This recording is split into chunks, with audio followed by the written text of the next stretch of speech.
Good afternoon guys. Ayan na po, nasa Narita Airport na po tayo. Lumabas na po kami niyan para mag-check-in po kami ng isang gabi sa hotel.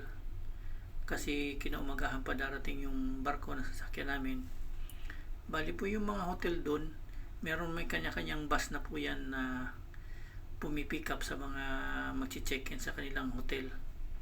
So ayan po yung bus ng My Stays Hotel. Diyan po kayo mag-check-in. So akala ko po kami lang yung susunduin. Marami po din yan. Kasi meron pa siyang hininto na ibang station. Napuno rin po yung bus na yan. Marami rin po kami naging pasahero. So ayan po, paalis na yung bus papunta na ng hotel. Medyo malapit din naman, mga 20 minutes lang daw, sabi nung driver. So malapit-lapit lang.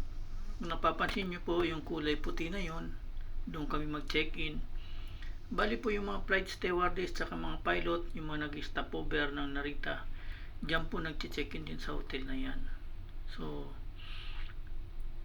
kaya medyo malaki din po. Marami rin hotel dyan na katulad niyan, iba-iba lang yung pangalan po. So marami pong salamat sa panonood nyo ng video ng biyahe ni Maestro. So thanks for watching mga guys. God bless.